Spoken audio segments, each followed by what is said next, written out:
ರೇಣುಕಾ ಯಲ್ಲಮ್ಮ ಇಡೀ ನಮ್ಮ ಭಾರತ ದೇಶದಲ್ಲಿ ಅತಿ ಹೆಚ್ಚು ಭಕ್ತರನ್ನು ಹೊಂದಿರುವಂಥ ಒಂದು ದೈವ. ಇದು ಒಂದು ಜನಪದ ನೆಲಗಟ್ಟಿನ ಒಂದು ದೈವ. ಅದಕ್ಕಾಗಿ ಭಾರತ ದೇಶದ ಉದ್ದಗಲಕ್ಕೂ ಅದೇ ಪ್ರದೇಶವಾರು ಒಂದೊಂದು ಆಚರಣೆ ಇಟ್ಕೊಂಡು ರೇಣುಕಾ ಪರಮೇಶ್ವರಿ, ಯಲ್ಲವ್ವ ಈ ಥರ ಹೆಸರುಗಳಲ್ಲಿ ಇದನ್ನು ಪೂಜಿಸ್ಕೊಂಡು ಬರ್ತಾ ಇದ್ದಾರೆ. ಇದೆಷ್ಟು ಶಕ್ತಿ ದೇವರುಗಳಿದಾವಲ್ಲ ನಮ್ಮ ದೇಶಾದ್ಯಂತ, ಅದು ಒಂದಲ್ಲ ಒಂದು ಈ ಯಲ್ಲಮ್ಮದ ರೂಪನೇ ಎಲ್ಲ ಶಕ್ತಿ ದೇವತೆಗಳು ಅನ್ನೋದು ಒಂದು ನಂಬಿಕೆ. ಈಗ ನಮಗೆ ಎಷ್ಟೊಂದು ಶಕ್ತಿಪೀಠಗಳಿದ್ದಾವೆ, ಅದಕ್ಕಿಂತ ಒಂದು ಹೆಚ್ಚಿಗೆ ಇರುವಂಥ ಒಂದು ಸ್ಥಾನಮಾನ ಈ ದೇಶದ ಜನ ರೇಣುಕಾ ಪರಮೇಶ್ವರಿ ದೇವರಿಗೆ ಕೊಟ್ಟಿದ್ದಾರೆ. ಮತ್ತು ದೊಡ್ಡ ದೊಡ್ಡ ಸಂಸ್ಥಾನಗಳು ಈ ದೈವ ಕೃಪೆಯಿಂದ ಅಸ್ತಿತ್ವದಲ್ಲಿದ್ದು ನಮಗೆ ಇತಿಹಾಸನೂ ಕೂಡ ಹೇಳುತ್ತೆ. ಇದು ನಮ್ಮ ಊರಿನಲ್ಲಿ ಆಚರಿಸ್ತಿರುವಂಥ ಕೋಡಿಹಳ್ಳಿ ಶ್ರೀ ರೇಣುಕಾ ಪರಮೇಶ್ವರಿ ಅಮ್ಮನವರ ಒಂದು ಉತ್ಸವ. ಇದನ್ನು ಸ್ವಲ್ಪ ನನ್ನ ಸೀಮಿತ ಜ್ಞಾನ ಮಟ್ಟದಲ್ಲಿ ನಾನು ನಿಮಗೆ ಸ್ವಲ್ಪ ಅಲ್ಪ ವಿವರಗಳೊಂದಿಗೆ ತಮಗೆ ತೋರಿಸ್ತೀನಿ. ಎಲ್ಲರೂ ಇದನ್ನು ವೀಕ್ಷಿಸಿ. ಇದು ಬಂದು ನಮ್ಮ ತುಮಕೂರು ಜಿಲ್ಲೆ ಸಿರಾ ತಾಲೂಕಿನ ಕೊಟ್ಟಿ ಗ್ರಾಮದಲ್ಲಿ ನಡೆಯುತ್ತಿರುವ ಒಂದು ಆರತಿಯ ಕಾರ್ಯಕ್ರಮ, ಕೋಡಿಹಳ್ಳಿ ಶ್ರೀ ರೇಣುಕಾ ಪರಮೇಶ್ವರಿ ಅಮ್ಮನವರ ಕಾರ್ಯಕ್ರಮ. ಇದು ಪ್ರತಿ ವರ್ಷ ನಮ್ಮೂರಲ್ಲಿ ನಡ್ಕೊಂಡ್ಬರ್ತಾ ಇರುತ್ತೆ. ಬನ್ನಿ ಎಲ್ಲರೂ ನೋಡುವ. ನಮಸ್ತೆ ಎಲ್ಲರಿಗೂ. ನಾನಿವಾಗ ನಮ್ಮೂರಲ್ಲಿದ್ದೀನಿ. ನಮ್ಮೂರಲ್ಲಿ ನಮ್ಮ ಮನೆ ದೇವರಾದ ಕೋಡಿಹಳ್ಳಿ ಶ್ರೀ ರೇಣುಕಾ ಪರಮೇಶ್ವರಿ ಅಮ್ಮನವರ ಒಂದು ಜೋಗು ಪ್ರವಾಸ ಇದೆ.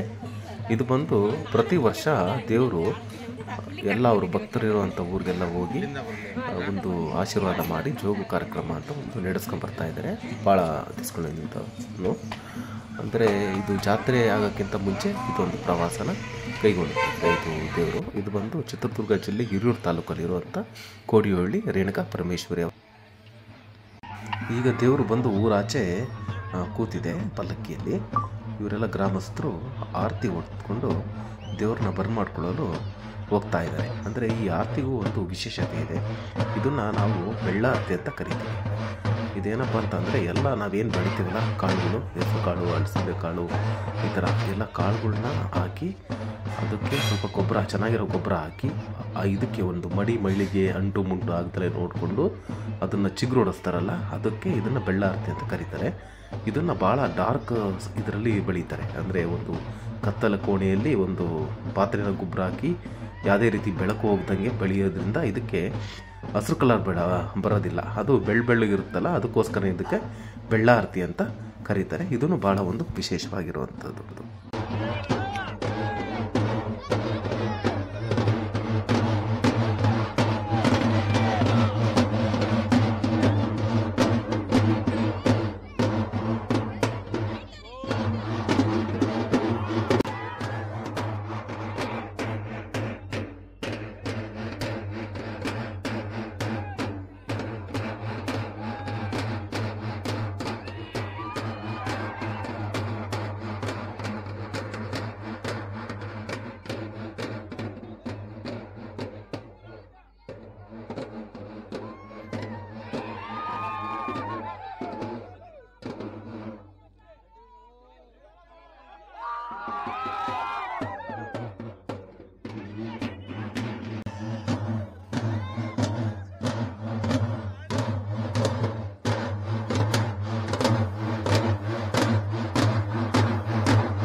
ನಮ್ಮೂರ ಆಚೆ ಇರೋ ಈ ಆಲದ ಮರದ ಕೆಳಗಡೆ ದೇವರು ಬಂದು ಕೂತಿದೆ. ಇದು ಭಾಳ ಹಳೆಯ ಆಲದ ಮರ. ಭಾಳ ವರ್ಷದಿಂದ ದೇವರು ಬಂದು ಇದೇ ಆಲದ ಮರದ ಕೆಳಗಡೆ ಕೂತು ಆ ನಂತರ ಈ ಆರತಿಗಳೆಲ್ಲ ತಂದು ನಾವು ಅದೇನು ಬೆಳ್ಳಾರತಿ ಕಟ್ಟಿರ್ತೀವಲ್ಲ ಅದನ್ನು ತಂದು ಈ ಥರ ಇಟ್ಟಿರೋ ಸುತ್ತ ಇಲ್ಲೊಂದು ಪೂಜೆ ಮಾಡಿಸ್ಕೊಂಡು ಮತ್ತೆ ದೇವ್ರನ್ನ ಊರೊಳಗಡೆ ಕರ್ಕೊಂಡು ಹೋಗ್ತೀವಿ. ಇದು ನೋಡ್ರಿ, ಎಲ್ಲ ಬೆಳ್ಳಾರತಿನೂ ಆ ದೇವರ ಸುತ್ತನೂ ಇಡ್ತಾ ಇದ್ದಾರೆ ಪಲ್ಲಕ್ಕಿ ಸುತ್ತ. ಈ ಪಲ್ಲಕ್ಕಿ ಒಳಗಡೆ ಕೋಡಿಹಳ್ಳಿ ಶ್ರೀ ರೇಣುಕಾ ಪರಮೇಶ್ವರಿ ಅಮ್ಮನವರು ಕೂತಿದ್ದಾರೆ. ಎಲ್ಲ ಜನರು ಗ್ರಾಮಸ್ಥರು ಅದಕ್ಕೆ ಒಂದು ಪ್ರದಕ್ಷಿಣೆ ಹಾಕಿ ಬಂದು ಆರತಿ ಮತ್ತು ಅವ್ರದ್ದು ಏನೇನು ಪೂಜೆ ಸಾಮಾನು ತಂದಿರ್ತಾರಲ್ಲ ಅದನ್ನಿಟ್ಟು ಆಮೇಲೆ ದೇವ್ರನ್ನ ಒಳಗಡೆ ಕರ್ಕೊಂಡು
ಈಗ ಗ್ರಾಮಸ್ಥರು ಪಲ್ಲಕ್ಕಿನ ಊರೊಳಗಡೆ ಕರ್ಕೊಂಡು ಹೋಗ್ತಾ ಇದ್ದಾರೆ.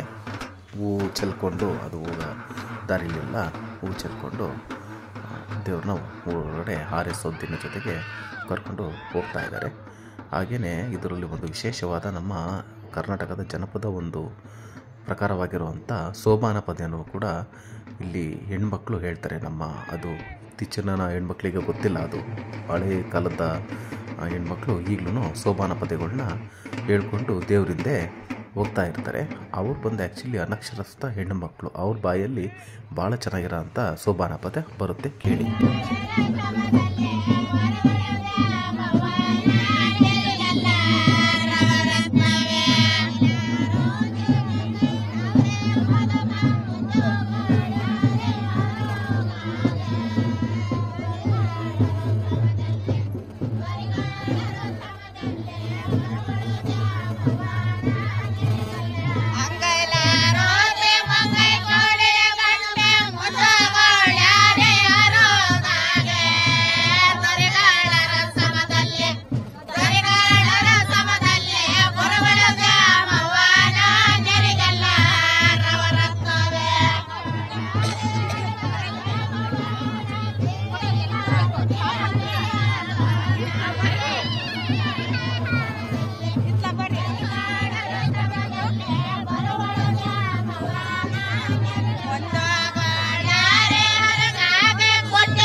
ಸೋಬಾನೆ ಪದ ಕೇಳಿದ್ರಲ್ಲ, ಎಷ್ಟು ಅಚ್ಚುಕಟ್ಟಾಗಿತ್ತು ಅಂದರೆ ಸಾಹಿತ್ಯ. ಈ ಸಾಹಿತ್ಯನ ಅದು ಹೆಂಗೆ ಅವರು ಮನಸ್ಸಲ್ಲಿ ಮನನ ಮಾಡಿ ಇಟ್ಕೊತಾರೋ ಗೊತ್ತಿಲ್ಲ, ಅಷ್ಟು ಭಾಳ ಕ್ಲಿಯರಾಗಿ ಹೇಳ್ತಾಯಿದ್ರು. ಏನಂತಂದರೆ, ದೊರೆಗಳ ಉತ್ಸವದಲ್ಲಿ ಬರುವಳು ದ್ಯಾಮಕ್ಕ, ನೆಲವೆಲ್ಲ ನವರತ್ನವೇ ಅಂತ ಭಾಳ ಒಂದು ಚೆನ್ನಾಗಿರೋವಂಥ ಒಂದು ಸಾಹಿತ್ಯದ ಸಾಲದು. ಮತ್ತು ಮುಂದುವರೆದು, ಆ ಕೈಲಿ ಆರತಿ ಅಂಗೈಲಿ ಆರತಿ ಮುಂಗೈಲಿ ಗಂಟೆ ಕೊಟ್ಟಿ ಜನರ ಹೃದಯ ಬೆಳಗಳಲು ಬಂದಾಳೆ ದ್ಯಾಮಕ್ಕ ಅಂತಲೂ ಹೇಳ್ತಾರೆ. ಇದು ಇನ್ನೊಂದು ಈ ಪ್ರಕಾರದಲ್ಲಿ ಹೇಗೆ ಅಂದರೆ, ಈಗ ಪ್ರೆಸೆನ್ಸು ಭಾಳ ಚೆನ್ನಾಗಿರುತ್ತೆ. ಇದು ದೇವರು ಊರೊಳಗಡೆ ಬಂದಾಗಲಿಂದ ಆಚೆ ಹೋಗೋವರೆಗೂ ನಮ್ಮ ಈ ಕೊಟ್ಟಿ ಗ್ರಾಮನ ರಿಲೇಟ್ ಮಾಡಿಕೊಂಡು ಹೇಳುವಂಥ ಪದ ಇದು. ಇದು ಈ ಕೊಟ್ಟಿ ಗ್ರಾಮಕ್ಕಾಗೆ ಈ ಥರ ಹೇಳ್ತಾರೆ. ಈ ಮುಂದೆ ಊರಿನವರು ಆ ಊರನ್ನ ಸೇರಿಸ್ಕೊಂಡು ಆ ಸಾಹಿತ್ಯದಲ್ಲಿ ಬೆರೆಸ್ಕೊಂಡು ಹೇಳ್ತಾರೆ. ಅದು ಈ ಸೋಬಾನೆ ಪದದ ಒಂದು ವಿಶೇಷ. ಈಗ ಯಾರ್ದಾನ ಆಗಲಿ, ಒಬ್ಬರು ಈಗ ಪ್ರಶಾಂತ್ ಅಂತ ನನ್ನ ಹೆಸರು ಹೇಳಿದ್ರೆ, ಈಗ ನನ್ನ ಮೇಲೇ ಪದ ಕಟ್ಟಿ ಹೇಳೋ ಅಂಥ ಒಂದು ಕಲೆನೇ ಇದು ಸೋಬಾನ ಪದಗಳು. ಭಾಳ ಇದು ನಶಿಸಿ ಹೋಗ್ತಿರೋ ಅಂಥ ಕಲೆ ಇದು. ನಾವು ಉಳಿಸ್ಕೊಂಡು ಬರಬೇಕು ಇದನ್ನು. ಭಾಳ ಚೆನ್ನಾಗಿರೋ ಅಂಥ ಒಂದು ಜನಪದ ಶೈಲಿ ಇದು. ಅಂದರೆ ಇದು ಎಲೆಮರೆ ಕಾಯಿ ಥರ ಇದೆ. ಅಷ್ಟೊಂದು ಜನಕ್ಕೆ ಇದ್ರ ಬಗ್ಗೆ ಗೊತ್ತಿಲ್ಲ. ಅಲ್ಲಲ್ಲಿ ಇದನ್ನು ಉಳಿಸ್ಕೊಂಬಂಥ ಕೆಲಸನೂ ಆಗ್ತಾಯಿದೆ. ಜನಪದ ಪರಿಷತ್ ಕಡೆಯಿಂದ ಉಳಿಸ್ಕೊಳ್ಳೋಂಥ ಕೆಲಸನೂ ಆಗ್ತಾಯಿದೆ. ಇಲ್ಲಿ ನೋಡ್ರಿ, ಗ್ರಾಮದ ಯುವಕರು ಮತ್ತು ಯುವತಿಯರೆಲ್ಲ ಸಡಗರದಿಂದ ಹೆಜ್ಜೆ ಹಾಕ್ಕೊಂಡು ದೇವ್ರನ್ನ ಊರೊಳಗಡೆ ಕರ್ಕೊಂಡು ಬರ್ತಾಯಿದ್ದಾರೆ.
ಈಗ ದೇವ್ರು ಬಂದು ಊರೊಳಗಡೆ ಬಂದು ಈಗ ಮನೆ ಒಳಗಡೆ ಪ್ರತಿಷ್ಠಾಪನೆ ಆಗ್ತಿದೆ. ಇದಾದ ನಂತರ ಊರಲ್ಲಿರೋ ಎಲ್ಲ ಮನೆಗೂ ಹೋಗಿ ಪೂಜೆ ಮಾಡಿಸ್ಕೊಂಡು ಬರುತ್ತೆ ದೇವರು. ಇಲ್ಲಿ ಒಂದು ಹರಿಸೇವೆಯನ್ನು ಏರ್ಪಡಿಸಿದ್ದಾರೆ. ಎಲ್ಲ ಗ್ರಾಮಸ್ಥರಿಗೂ ಊಟದ ವ್ಯವಸ್ಥೆ ಮಾಡಿರ್ತಾರೆ. ಇದು ಭಾಳ ವರ್ಷಗಳಿಂದ ನಡ್ಕೊಂಡ್ಬಂದಿರೋ ಅಂಥ ಒಂದು ಪದ್ಧತಿ ಇದು. ಇಲ್ಲಿ ಅನ್ನ ಸಂತರ್ಪಣೆ ಈಗ ರಾಶಿ ಪೂಜೆ ಮಾಡ್ತಾ ಇದೆ ನೋಡಿ. ಅನ್ನದ ರಾಶಿ ಪೂಜೆ ಮಾಡಿ ಎಲ್ಲ ಭಕ್ತಾದಿಗಳಿಗೂ ಪ್ರಸಾದ ವಿತರಣೆ ಮಾಡಿ ತಮ್ಮೆಲ್ಲರ ಮೇಲೂ ಶ್ರೀ ರೇಣುಕಾ ಪರಮೇಶ್ವರಿ ಅಮ್ಮನವರ ಆಶೀರ್ವಾದ ಇರಲಿ ಅಂತ ನಾನು ಆಶಿಸ್ತೀನಿ. ವಿಡಿಯೋ ನೋಡೋದಕ್ಕಾಗಿ ಧನ್ಯವಾದಗಳು. Thank you.